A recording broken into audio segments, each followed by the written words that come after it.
Hello and welcome back to Let's Play Pillars of Eternity with me, Bring It Dawn. Mm-hmm. Let's go report what happened to Lady Webb. First, we're going to see if we can go in here and... Nope. I wanted to loot the Duke's corpse. Don't go out there. There's rioting in the streets.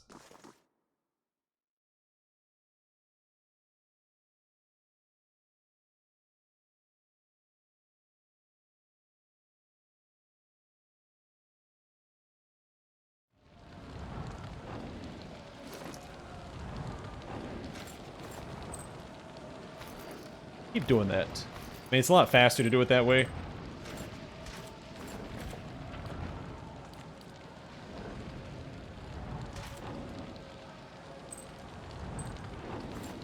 But it makes things more inconvenient later.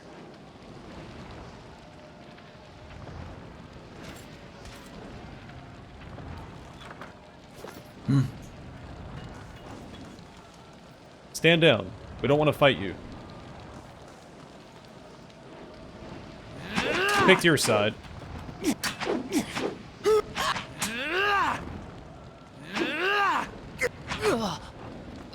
Those poor commoners. Okay.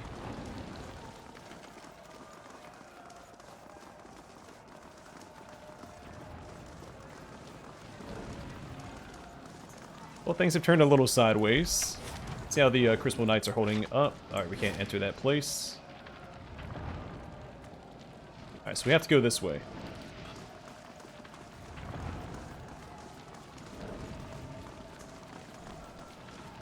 Mm-hmm.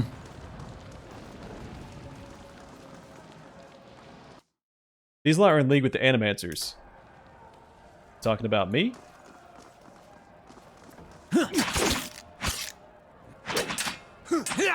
Still watch it play out.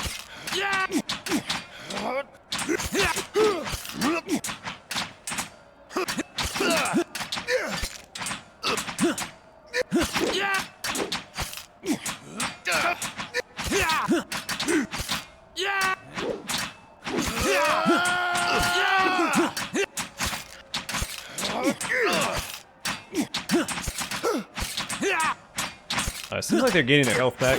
I don't know if this is going to end anytime soon. Let's get out of here. Oh, there we go.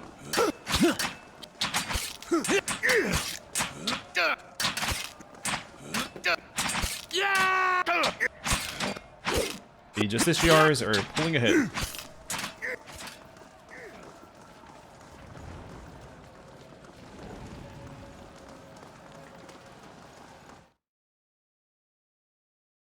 Oh, do I get to choose where I'm going? Okay, I didn't want to anyway.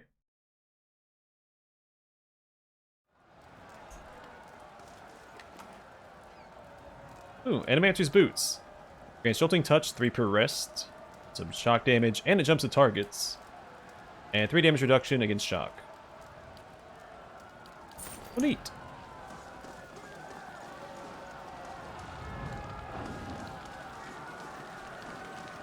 A little less neat.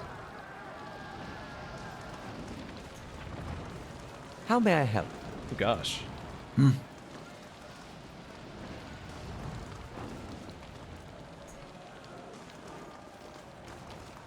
things have gone, I guess, more than a little sideways.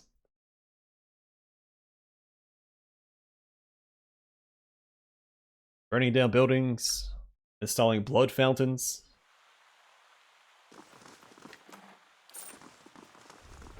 Something tells me it wasn't the dozens that attacked this place. A sneaking suspicion might be our nemesis Theos.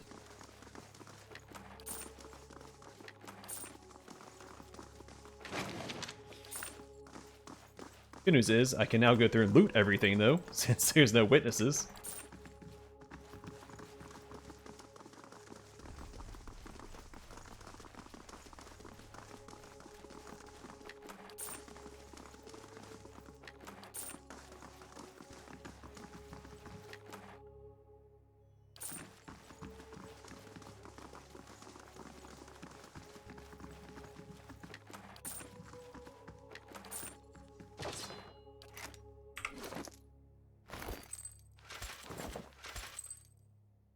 Alright, just because I have a sneaky Yeah. suspicion there might be a boss fight or a mini boss fight. Throw all that stuff on, just to be safe.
Lady Webb lies still in her bed, an ornate cushion propping her back upright. The blood pool beneath the gash in her chest is tacky and nearly dry. Shattered glass rests on the floor beneath her dangling hand. You feel the faint aura of her fading essence in your ken. Reach out for it. You make contact and are immersed in a torrent of sensory input and experience. When it calms, you find yourself in the same room, lying in bed with a glass of brandy in your hand. Through the walls from the streets outside come the sounds of screams and shattering glass, and the cacophony of an angry mob. You take a sip, and it warms your gullet. Across the room, the door opens behind a patient, steady push. Into the room walks Theus, the floorboards creaking beneath deliberate steps. You wait until the last of the brandy has trickled down your throat before you speak. I was a fool to think I could tame these people. You came closer than most. A fine epitaph. No worse than any. You are concentrating, focusing with all of your energy. It feels as though you are diving into a stone wall over and over, but it cracks suddenly, unexpectedly, allowing the vaguest wisp of a thought to leak through. What's in Twin Elms? Did you pull that from my thoughts? I've had time to practice.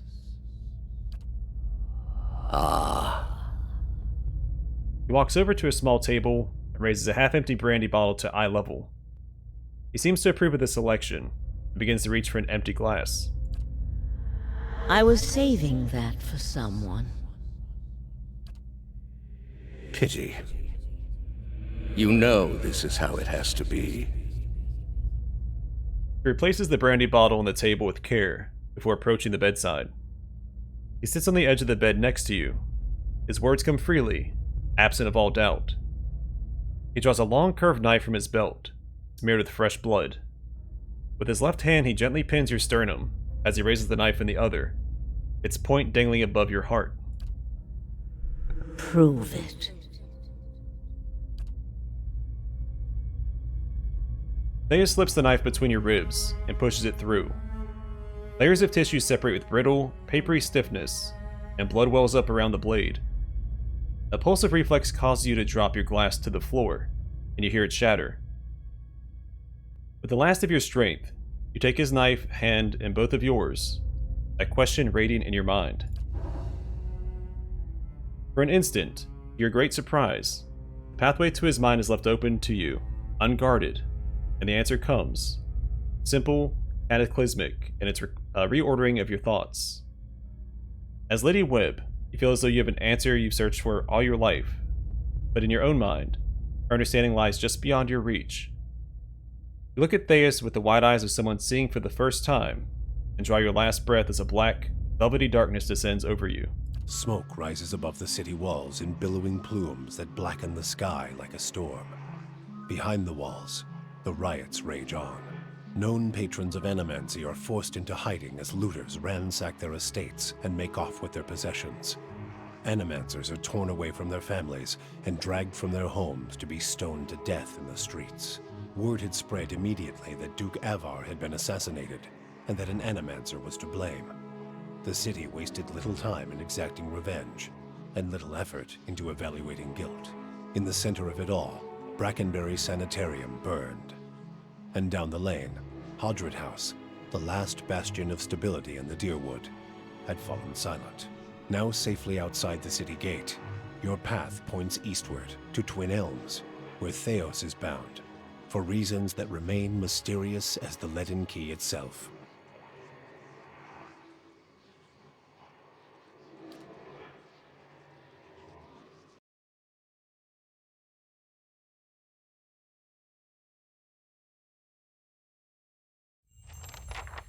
Huh?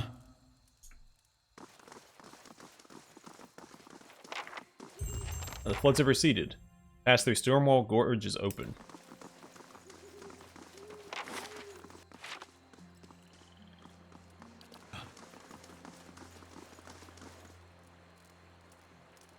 As you cross the bridge, Aloth draws up beside you.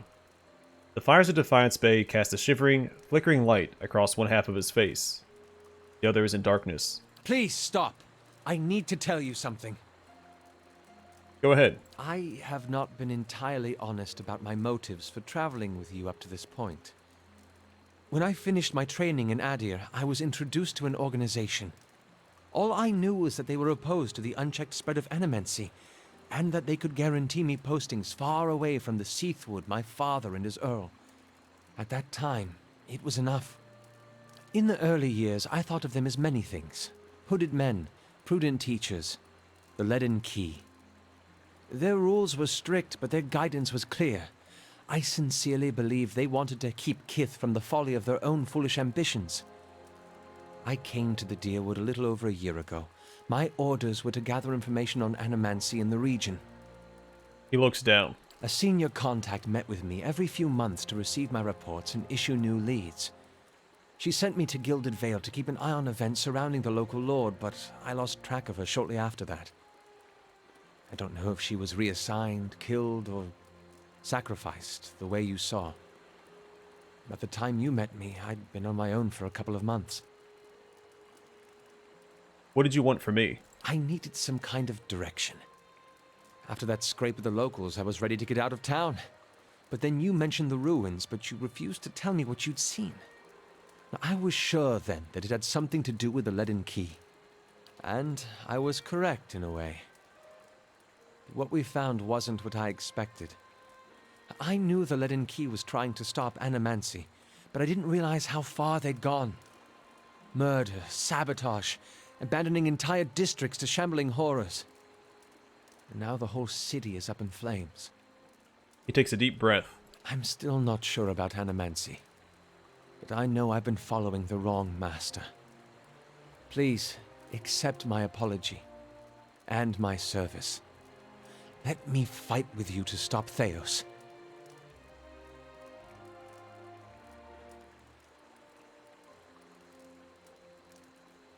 He hasn't been actively working for them while he's been with us, because he lost his contact. He may have been trying, but he didn't successfully do it, so... Apology accepted. Thank you. This is a great burden off my shoulders. His voice is solemn and quiet. Before we move on, I'd like to discuss a few things. Aloth looks at you with quiet attentiveness. How may I be of service? How exactly did you come to join the Leaden Key? As it often is with such follies, I was young and directionless. The Leaden Key promised some of the structure I was lacking, and they offered me a future far removed from service to my father's Earl. Animancy is, possibly, even more controversial in Adir than it is here. The practice has been outlawed for 600 years, but prohibition has a way of breeding curiosity. The success and relative acceptance that animancy has found here, and in the Valian republics, spurred a renewed interest in Adir. The Leaden Key began recruiting more aggressively, and I was in the final period of my training when one of my instructors reached out to me. He shrugs. As I said, It was a welcome departure from my father's plans. After seeing a few of my colleagues abandon their studies in magic to pursue animancy in the republics, I was convinced that something needed to be done to stop the spread. Yeah.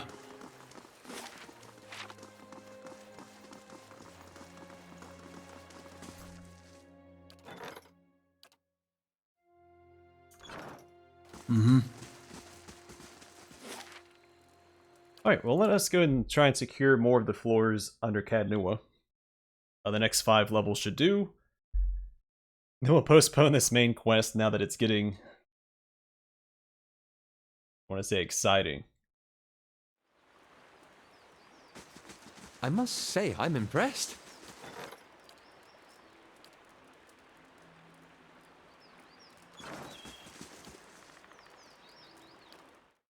It's gonna rest up. Maybe I should have put off reporting to Lady Webb before doing the next part of the White March DLC. This is where the quest is starting to ramp up. The main story is starting to ramp up a bit. So I know we still have a lot of the game to go. I don't know how many acts there are. We just finished Act 2. Half asleep, a tide of deafening whispers assails you, chipping away at your senses, at your mind's understanding of itself.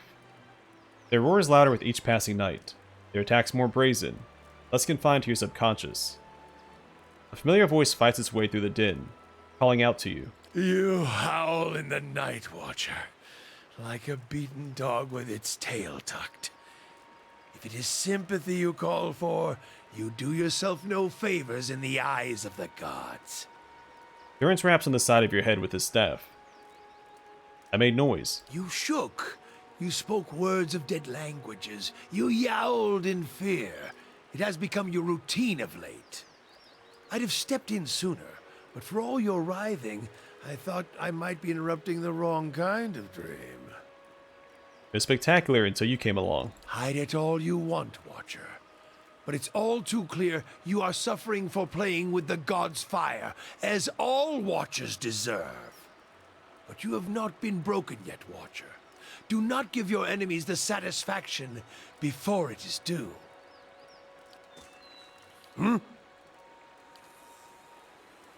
If doubts and curiosity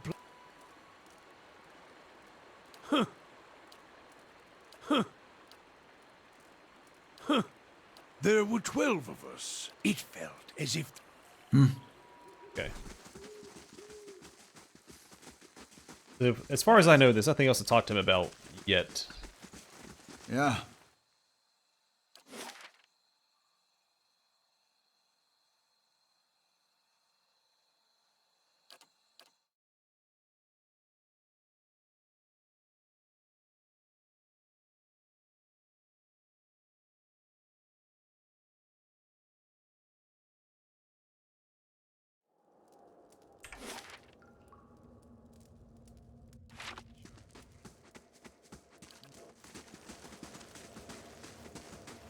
But I think that's all we have for his quest right now, right? Let me double check that.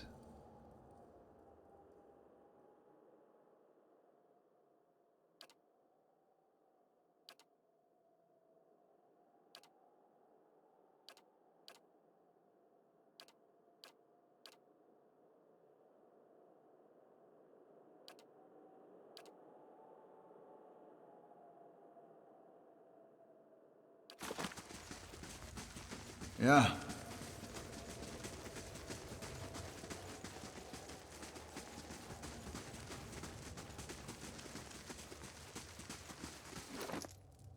What do we need to do? Kill enemies, and I need to take damage. These land crits. I think I'm just gonna wait for him to find blights to kill. Huh?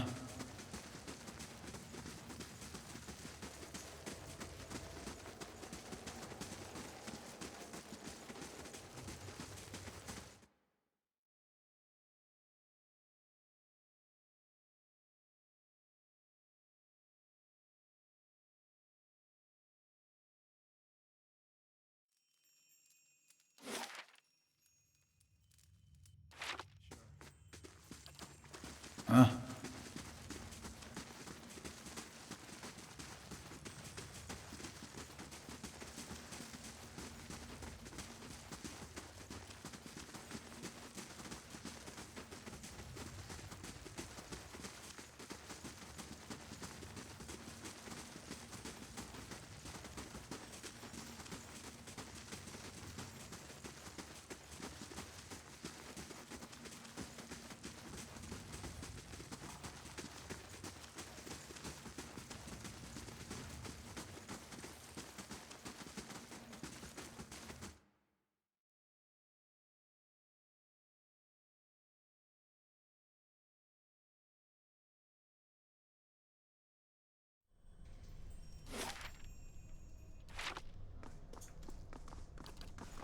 Alright, one more floor to go.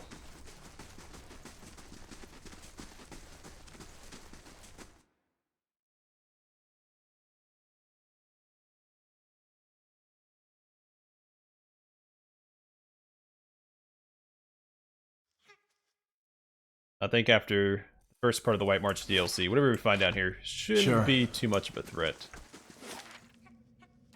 Oh. That would have been convenient.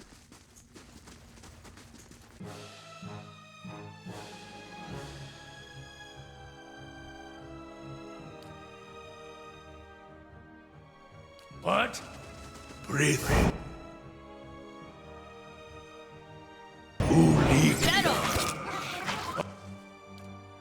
What? Yeah.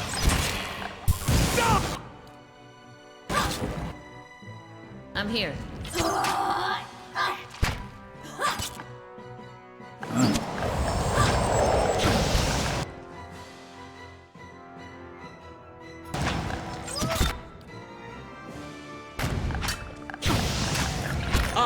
Worse than... Yeah?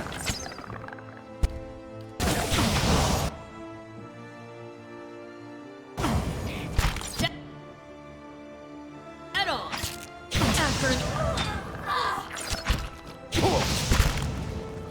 Let's go. Dead on.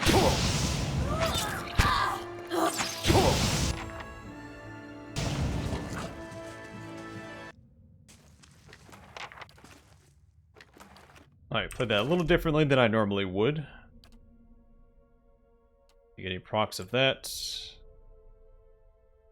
Only got one kill.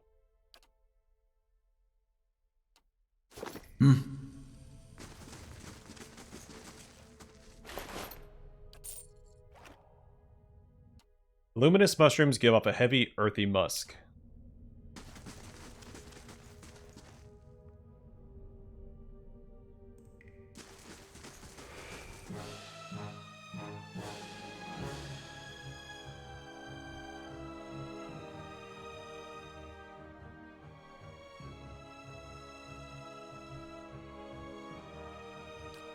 Yes? Need something? Sure. Gosh, get out of the way. That's so frustrating.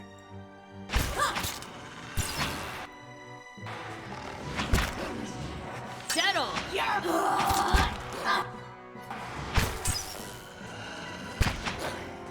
Right here. For cold Lord!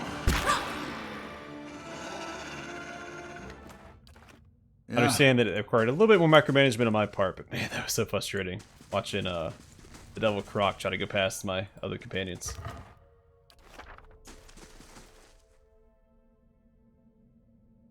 A winding mass of vicious thorns and thick vines spans the gap between the cavern walls. There are spaces here and there in the vegetation. You can see into the chamber beyond, but it will be difficult to pass through unscathed. Look at the vines. The vines have grown so thick and tangled as to form a nearly impenetrable wall. Many of the thorns are as long as the span of your palm. From time to time you hear the faintest creak, as if something has shifted slightly within the mass. Yeah, cut away the vegetation with a weapon. You do a sturdy blow to the nearest vine, and get little result.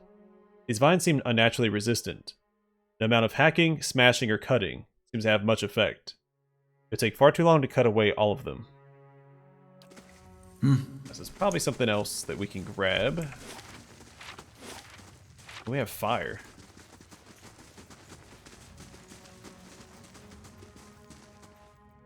And we have a lot of fire. More sporlings. Breathe. Uligna.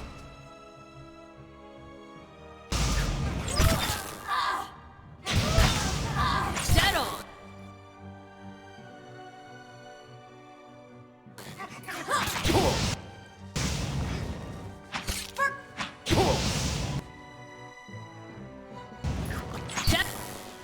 On your...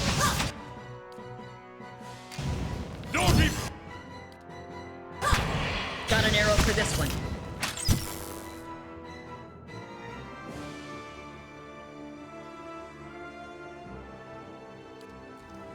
side!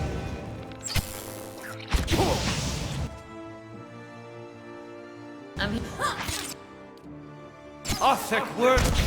Die!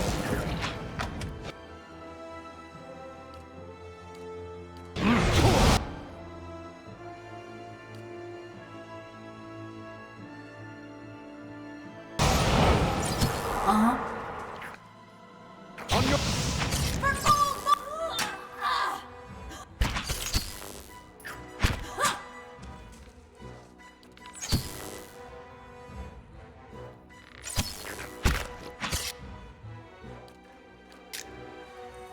Dead on!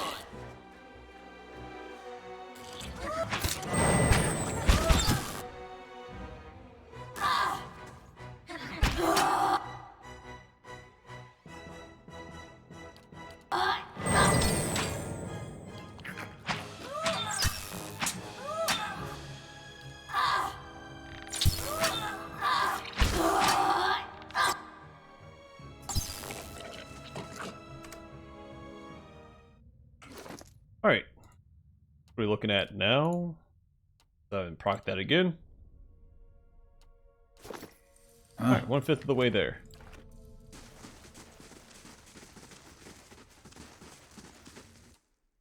Read that description already.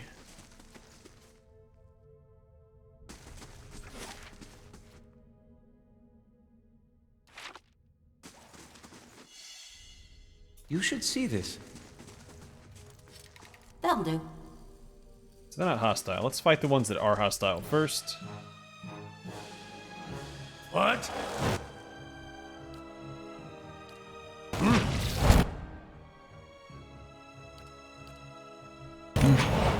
Dead on!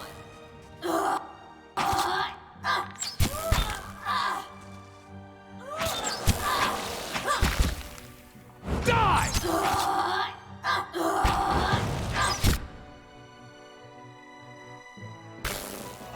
My bow's ready.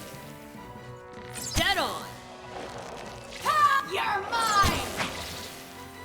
You're mine! Got an arrow for this one.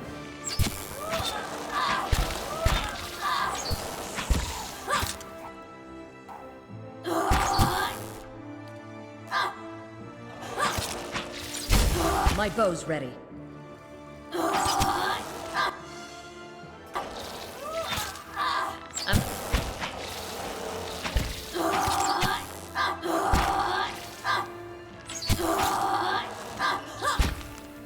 Dead on!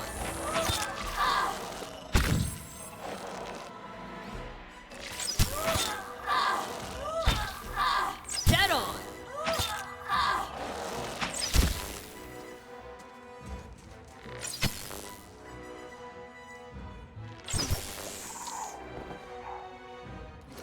Nice. We're a little closer.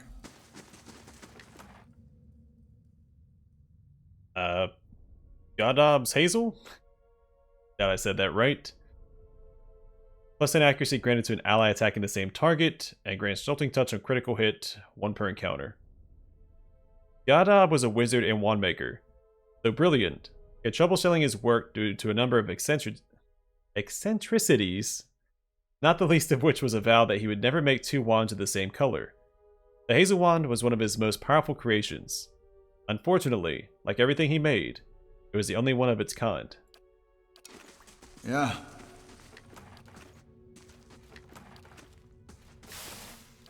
Right.